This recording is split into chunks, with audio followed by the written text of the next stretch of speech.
Praise the Lord. आप सबको जय मसीह की। मैं परमेश्वर का धन्यवादी हूँ एक बार फिर से कि परमेश्वर ने ये सुबह दिखाई, आज का दिन दिखाया और हमें जीवित रखा, सही सलामत रखा, क्योंकि प्रभु जीवित है। और वचन में लिखा है लूका 20 की 38 आयत में, लूका 20 अध्याय की 38 आयत में कि जितने भी परमेश्वर के निकट हैं वो सब जीवित हैं। हालेलुया।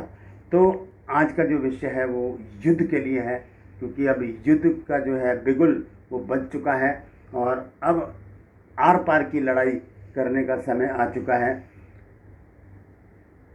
मतलब ये है कि अब जो एक आत्मिक युद्ध हमारा शुरू हो चुका है। मैं आपको बता दूं, इफिसियों 6 अध्याय और उसके 10 पद में इस प्रकार से लिखा है कि निदान प्रभु में और उसकी शक्ति के प्रभाव में बलवंत बनो और परमेश्वर के सारे हथियार बांध लो कि तुम शैतान की युक्तियों का सामना कर सको, क्योंकि हमारा ये मलयुद्ध लहू और मांस से नहीं है। रिपीट कर रहा हूँ, लहू और मांस से नहीं है, यानी कि मनुष्यों से हमारी लड़ाई नहीं है। हमारी लड़ाई है शैतान से और हमारी भी नहीं है। दाऊद क्या कहता है, आइए उसको देखेंगे। दाऊद कहता है पहला शमूएल 17 अध्याय और उसके 47 पद में क्या कहता है दाऊद, देखिए। मैं आपके स्क्रीन पर भी मैं उसको लिख रहा हूँ। यहाँ लिखा है, और ये समस्त मंडली जान लेगी कि यहोवा तलवार व भाले के द्वारा जयवंत नहीं करता, इसलिए कि संग्राम तो यहोवा का है। संग्राम, युद्ध, समर, बैटल, ये सब किसका है? ये यहोवा का है। ये लड़ाई जो है शैतान के साथ परमेश्वर की है और परमेश्वर उसे मुंह तोड़ जवाब देने के लिए सक्षम है। हम देखते हैं कि जब इजरायलियों से मूसा कहता है कि खड़े खड़े वो धार का काम देखो जो यहोवा आज तुम्हारे लिए करता है। जिन मिस्रियों को आज तुम देखते हो उन्हें फिर कभी ना देखने पाओगे। यहोवा आप तुम्हारे लिए लड़ेगा, इसलिए तुम चुपचाप रहो। Praise the Lord. तो ये बहुत अच्छी आयत है। यह निर्गमन 14 अध्याय उसके 13 और 14 आयत में लिखा है, मूसा ने लोगों से कहा कि खड़े खड़े वो धार का काम देखो। तो मैं आपका दोस्त पास्टर राज मैसी आपसे मुखातिब हूँ और आप देख रहे हैं मेरा यूट्यूब चैनल जिसका नाम है ब्रदर राज मैसी। मैं आपसे गुजारिश करता हूँ कि मेरे इस चैनल को सब्सक्राइब करें, बेल आइकन को दबाएं ताकि नोटिफिकेशन आपके पास पहुँचे और नया वीडियो आपके पास बिना व्यवधान के पहुँच जाए। मेरे वीडियोज़ को लाइक कीजिए, शेयर कीजिए और कमेंट सेक्शन में आकर मुझे ज़रूर बताइए कि आपको मेरा प्रयास कैसा लग रहा है। मेरा एक चैनल और है जिसका नाम है जीसस माई लाइफ। मैंने उसका जो लिंक है वो डिस्क्रिप्शन में दे रखा है, आप उसे क्लिक कीजिए और ज़रूर उसे आप सब्सक्राइब कीजिए, क्योंकि दोनों चैनल पर एक मैं न्यूज़ नहीं दे सकता, एक ही चैनल पर न्यूज़ और मैसेज। तो मैंने ये सोचा है, वो भी चैनल मेरा पुराना है, मैंने सोचा है कि एक चैनल पर न्यूज़ और एक चैनल पर मैं परमेश्वर का मैसेज दूंगा। तो आपसे गुजारिश है, रिक्वेस्ट है आपसे कि मेरे उस चैनल को भी ज़रूर सब्सक्राइब करें। परमेश्वर आपको आशीष देगा। हालेलुया। तो आइए हम देखते हैं आज के इस वचन में हमारी जो लड़ाई है वो शुरू हो चुकी है और हमारी लड़ाई मनुष्यों से नहीं है, हमारी लड़ाई है शैतान से। और ये लड़ाई हमारी नहीं बल्कि परमेश्वर की है। जैसे अभी मैंने पढ़ा है पहला शमूएल 17 अध्याय की 47 आयत में, वहाँ लिखा है कि ये संग्राम तो यहोवा का है। हालेलुया। आइए देखते हैं परमेश्वर ने हमको कुछ हथियार दिए हैं बांधने के लिए। सबसे पहले हम देखेंगे 2 कुरिन्थियों 10 अध्याय और उसके 4 पद में क्या लिखा है। यहाँ पर इस प्रकार से लिखा है, क्योंकि हमारी लड़ाई के हथियार शारीरिक नहीं पर गढ़ों को ढा देने के लिए परमेश्वर के द्वारा सामर्थी है। हमारी लड़ाई के हथियार शारीरिक नहीं है। शारीरिक मतलब RDX हो गया, AK-47 हो गया, रिवॉल्वर हो गई, चाकू, छुरी, त्रिशूल या तलवारें या लाठी डंडा, ये हमारे हथियार नहीं हैं। मलखुस का कान जब पतरस ने काट दिया तब यीशु मसीह ने पतरस से कहा कि अपनी तलवार को म्यान में रख, क्योंकि जो तलवार से वार करेगा वो तलवार से काटा जाएगा। तो हमारे हथियार ये नहीं है। हमारे हथियार क्या हैं? आइए उनको देखेंगे हम। निकाल लीजिए मेरे साथ इफिसियों 6 अध्याय और उसके 10 आयत से मैं पढ़ूंगा। यहाँ पर क्या लिखा है, ध्यान से सुनिएगा। इन हथियारों के बारे में मैं आज आपको बता रहा हूँ। और क्योंकि अब जो है युद्ध जो है वो शुरू हो चुका है। युद्ध की तैयारी कर लीजिए, ये हथियार बांध लीजिए, क्योंकि अब इन हथियारों की हमें ज़रूरत है। और ये हथियार हमारे शारीरिक नहीं है, ये आत्मिक हथियार है। शारीरिक हथियार मैंने बता दिए हैं, आत्मिक हथियार है हमारे प्रार्थनाएं, वचन, आराधना, स्तुति और संगति, ये हमारे आत्मिक हथियार हैं। इन्हीं के द्वारा हम जय पा सकते हैं। आइए देखेंगे, इफिसियों की पत्री निकाल लीजिए और उसका 6 अध्याय 10 पद से मैं पढ़ रहा हूँ। यहाँ लिखा है, निदान प्रभु में और उसकी शक्ति के प्रभाव में बलवंत बनो, परमेश्वर के सारे हथियार बांध लो कि तुम शैतान की युक्तियों के सामने खड़े रह सको। देखिए, शैतान हमें छू नहीं सकता, क्योंकि पहला यूहन्ना 5 अध्याय और उसके 18 पद में इस प्रकार से लिखा है। मैं उसको जल्दी से आपको पढ़कर बताता हूँ। यहाँ पर क्या लिखा है, पहला यूहन्ना 5 अध्याय के 18 पद, यहाँ लिखा है, हम जानते हैं कि जो कोई परमेश्वर से उत्पन्न हुआ है वो पाप नहीं करता, पर जो परमेश्वर से उत्पन्न हुआ है उसे वह बचाए रखता है और वह दुष्ट उसे छूने भी नहीं पाता। दुष्ट कौन? शैतान। वो हमें छूने भी नहीं पाता, क्योंकि एक बाड़ा परमेश्वर हमारे चारों तरफ लगा देता है जब हम बपतिस्मा ले लेते हैं। यानी क्या है कि जो कोई परमेश्वर से उत्पन्न हुआ है, यानी कि परमेश्वर से उत्पन्न होने का मतलब है बपतिस्मा लेना। और हम देखते हैं अय्यूब के भी चारों तरफ परमेश्वर ने बाड़ा बांधा हुआ था, इसीलिए शैतान वहाँ पर एंट्री ही नहीं कर पा रहा था।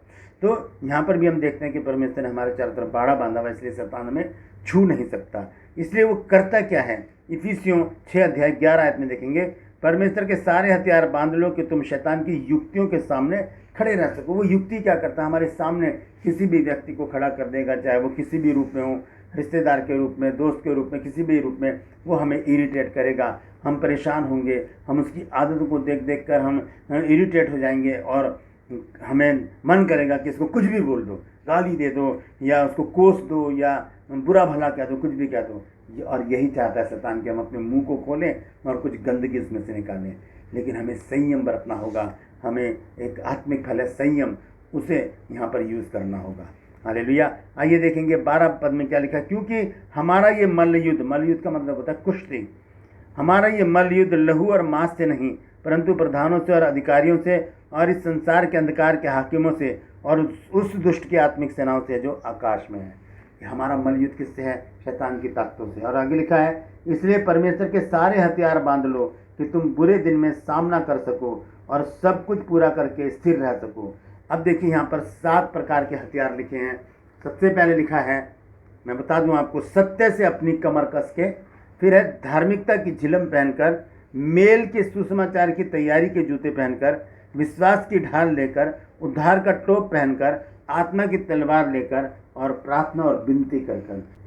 ये 7 प्रकार के हथियार हैं जो परमेश्वर ने हमको दिए हैं। सबसे पहले हम देखेंगे सत्य से अपनी कमर कस के।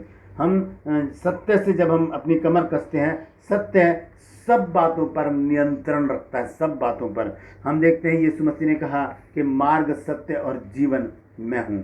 तो हम प्रभु यीशु मसीह से क्या करें, अपने आप को पैबस कर लें। लूका 12 अध्याय की मैं पढ़ूंगा 35 आयत में क्या लिखा है। हालेलुया। यहाँ पर इस प्रकार से लिखा है, तुम्हारी कमरें बंधी रहें और तुम्हारे दिए जलते रहें। तुम्हारी कमरें बंधी रहें, किससे? सत्य से। हम सच्चाई के लिए लड़ मरे, हम सच्चाई के लिए आगे आए, झूठ के लिए नहीं। झूठ के लिए जो लड़ेगा वो परास्त हो जाएगा। सच क्या है? वो है बाइबल। सच क्या है? प्रभु यीशु मसीह। सच क्या है? हमारा विश्वास। सच क्या है? हमारा मसीही समाज। उसके लिए लिखा है कि सत्य से अपनी कमर कसकर। दूसरा हथियार है धार्मिकता की झिलम पहनकर, हृदय की शैतान से रक्षा करने के लिए। झिलम जो होता है उसे यहाँ पर पहना जाता है और यहीं पर ही हमारा क्या है? हृदय भी है।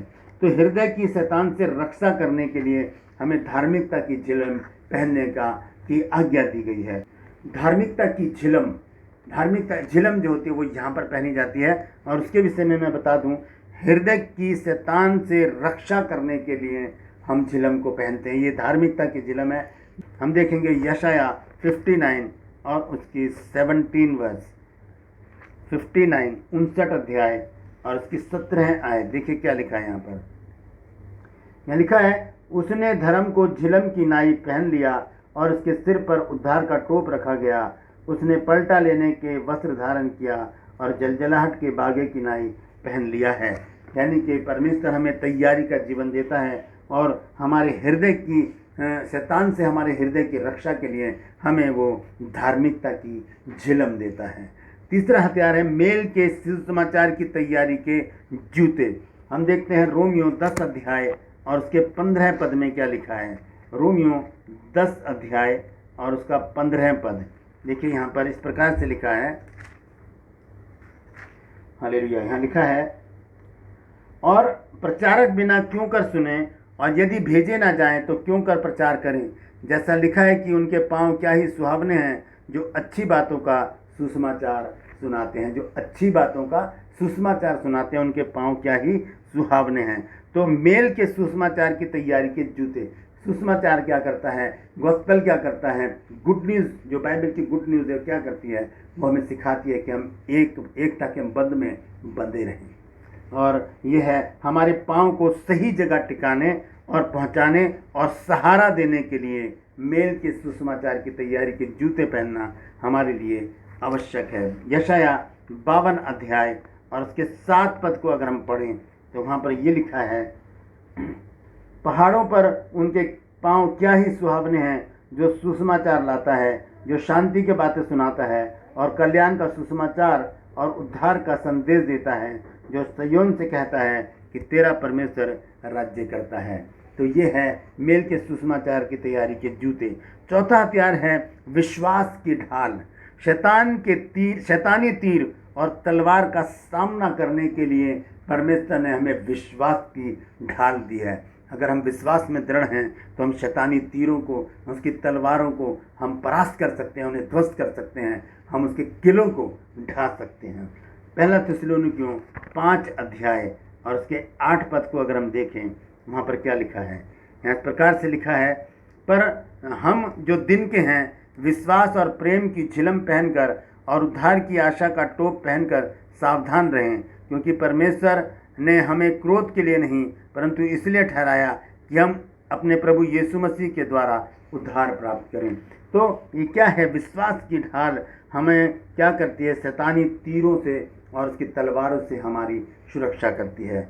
और इसके बाद हम देखते हैं 5वां हथियार है उद्धार का टोप, जो हम हेलमेट जिसे कहते हैं इंग्लिश में, उद्धार का टोप। और वो क्या है, हमारी विचारों की सुरक्षा के लिए, जो हमारे विचार हैं उसकी सुरक्षा के लिए, क्योंकि शैतान हमारे विचारों से खेलता है।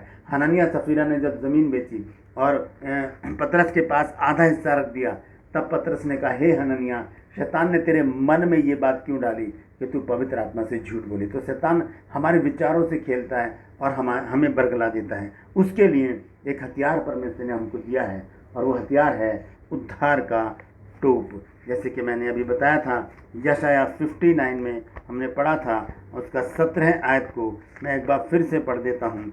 यशाया 59 अध्याय और उसकी 17 आयत। उसने धर्म को झिलम की नाई पहन लिया और उसके सिर पर उद्धार का टोप रखा गया है। उद्धार का टोप ये क्या है, हमारे विचारों को सुरक्षित रखने के लिए। जब हमारे विचार सुरक्षित रहेंगे तभी हम उद्धार पा पाएंगे। छठा हथियार है आत्मा की तलवार। ये एकमात्र आक्रामक हथियार है, और वो है परमेश्वर का वचन। ये परमेश्वर का वचन है। क्या है, आत्मा की तलवार। जब हम पढ़ते हैं यशाया 49 अध्याय और उसकी दूसरी आयत में, देखिए वहाँ पर क्या लिखा है। यशाया 49 वर्स 2, यहाँ पर लिखा है, उसने मेरे मुंह को चोखी तलवार के समान बनाया और अपने हाथ की आड़ में मुझे छिपा रखा। उसने मुझको चमकीला तीर बनाकर अपने तरकश में गुप्त रखा। यानी कि हमारा जो आत्मा का जो तलवार है वो ये वचन है। और हम देखते हैं इब्रानियों 4 अध्याय और उसके 12 पद में क्या लिखा है। इब्रानियों 4 अध्याय और उसका 12 पद, यहाँ पर इस प्रकार से लिखा है, क्योंकि परमेश्वर का वचन जीवित और प्रबल और हरेक दो-धारी तलवार से भी बहुत चोखा और जीव और आत्मा को और गांठ गांठ और गूदे गूदे को अलग अलग करके वार पार छेदता है और मन की भावनाओं और विचारों को जांचता है। कौन? ये वचन, ये परमेश्वर का वचन है। ये आत्मा की तलवार है जो हमें ले लेनी है। और अंत में जो है 7वां जो हथियार है वो देखिए क्या है, वही सब कुछ है हमारे लिए। वो है प्रार्थना और विनती। सभी शैतान के निशाने पर हैं। इस समय सभी विश्वासी शैतान के निशाने पर हैं, इसलिए सभी विश्वासियों के लिए प्रार्थना और विनती निरंतर होती रहनी चाहिए ताकि शैतान को हराया जा सके। बिना प्रार्थना के हम उसे नहीं हरा सकते। इसका एक कारण ये भी है कि हमारा विरोधी शैतान इस खोज में रहता है कि किसको फाड़ खाए, और जो झुंड से अलग हो जाता है उसको वो पकड़ कर क्या करता है, फाड़ खाता है। विश्वासियों को एकजुट होकर प्रार्थना और विनती में लगे रहना चाहिए ताकि शैतान के जलते हुए तीरों को बुझा सके। एक मन एक चित होकर विश्वासियों को प्रार्थना में लगे रहना चाहिए। आइए अंत में एक वचन मैं पढ़ के मैं समाप्त करूंगा। फिलिपियों और उसका 4 अध्याय और उसकी 4 से 6 आयत तक मैं पढ़ूंगा। फिलिपियों 4 अध्याय और 4 से 6 देखिए, लिखा है, प्रभु में सदा आनंदित रहो। मैं फिर कहता हूँ आनंदित रहो। तुम्हारी कोमलता सब मनुष्यों पर प्रकट हो। किसी भी बात की चिंता मत करो, परंतु हर एक बात में तुम्हारे निवेदन, प्रार्थना और विनती के साथ धन्यवाद के द्वारा परमेश्वर के सम्मुख उपस्थित किए जाएं। 6 आयत को मैं दोबारा पढ़ रहा हूँ, ध्यान से सुनिए। यहाँ लिखा है, किसी भी बात की चिंता मत करो, परंतु हर एक बात में तुम्हारे निवेदन, प्रार्थना और विनती के द्वारा धन्यवाद के साथ परमेश्वर के सम्मुख उपस्थित किए जाएं। तब परमेश्वर की शांति जो समझ से बिल्कुल परे है तुम्हारे हृदय और तुम्हारे विचारों को मसीह यीशु में सुरक्षित रखेगी। तो दोस्तों, युद्ध का जो बिगुल है वो बच चुका है। हम देख रहे हैं क्या हो रहा है मसीहियों के साथ, लेकिन हमारे जो हथियार हैं वो शारीरिक नहीं हैं। हमें कोई RDX, कोई AK-47, कोई तलवार, कोई डंडा, कोई लठ, कोई भी ऐसा हथियार नहीं चाहिए जिससे हम लड़ें। हमारे आत्मिक हथियार हैं जो मैंने आज आपको बताए हैं। हम इन हथियारों से लैस हो जाएं और शैतान का सामना करने के लिए तैयार हो जाएं, क्योंकि ये लड़ाई हमारी मनुष्यों से नहीं, शैतान से है। Praise the Lord. इस वचन को आप शेयर कीजिए, लोगों तक पहुंचाइए, ताकि लोग इन बातों को जान सकें कि हम अब कहां पर पहुंच चुके हैं। परमेश्वर आप सबको आशीष करें। Praise the Lord.